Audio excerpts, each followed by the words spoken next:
రూపాయల డాక్టర్ నూరి పర్వీ గారు వైఎస్ఆర్ పార్టీలో చేరిన సందర్భంగా బీజేపీతో పొత్తు పెట్టుకున్న టీడీపీ పార్టీకి ఏ ముస్లింలు కూడా ఓటు వేయరు, 4% రిజర్వేషన్ ఉన్నందువలన నేను డాక్టర్ని అయ్యాను అంటున్నారు. అసలు మనకుందే 5% రిజర్వేషన్. దాన్ని కుదించిన ఘనుడు జగన్మోహన్ రెడ్డి. మనకు 5% రిజర్వేషన్ రావడం కోసం కోర్టులో కేసు వేసి పెద్ద పెద్ద లాయర్లను పెట్టి వాదిస్తూ మన తరపున నిలబడ్డ వ్యక్తి నారా చంద్రబాబు నాయుడు గారు. పాత బస్తీ అల్లర్లలో వందల మంది ముస్లింల్ని ఊచకోత కోయించిన ఘనుడు వైఎస్ రాజశేఖర రెడ్డి గారు. ముఖ్యమంత్రి అవటం కోసం కులాల మధ్య మతాల మధ్య చిచ్చు పెట్టిన వ్యక్తి వైఎస్ రాజశేఖర రెడ్డి గారు. మన మసీదుల మరమ్మతుల కోసం 35 కోట్లు ఖర్చు పెట్టి అభివృద్ధి చేస్తే చంద్రబాబు నాయుడు గారు ఈ 5 ఏళ్లలో జగన్మోహన్ రెడ్డి గారు 87 లక్షలు మాత్రమే ఖర్చు పెట్టారు.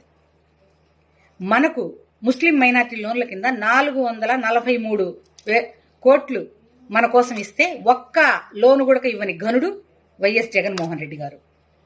మన ముస్లింలు 5 మంది ఆత్మహత్య చేసుకున్నారు, 6 మంది హత్య గావించబడ్డారు, 20 మంది ముస్లింల మీద అత్యాచార కేసులున్నాయి. ఇవన్నీ కూడా ఈ జగన్మోహన్ రెడ్డి గారి గవర్నమెంట్లోనే జరిగాయన్నమాట. హిజాబ్ దక్షిణ భారతదేశంలో ఉన్న ముఖ్యమంత్రులందరూ చంద్రబాబు నాయుడు గారితో సహా కలిపి మన ఆడపిల్లల మనోభావాలు దెబ్బతినకూడదు, హిజాబ్కు ఉండవలసిందని చెప్పేసని మన తరపున నిలబడి పోరాడిన వ్యక్తి నారా చంద్రబాబు నాయుడు గారు.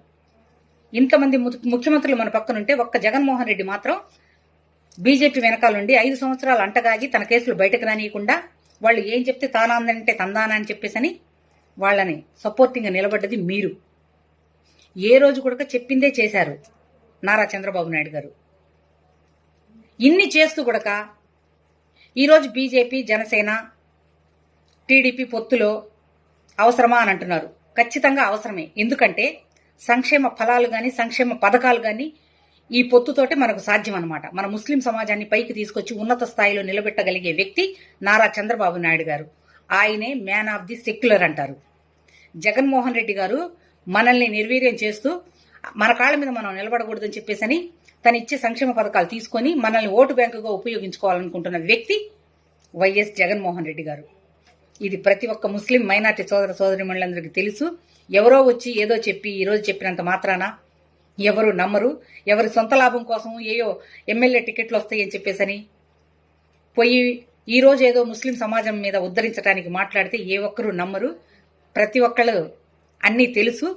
ఎప్పుడెప్పుడు ఎలక్షన్లు అనేది చూస్తున్నారు. రాబో కాలంలో ముఖ్యమంత్రిగా నారా చంద్రబాబు నాయుడు గారిని చేయటం కోసము ఆతృతగా ఎదురు చూస్తున్న మొట్టమొదటి వాళ్ళు ముస్లిం సోదర సోదరిమణులే.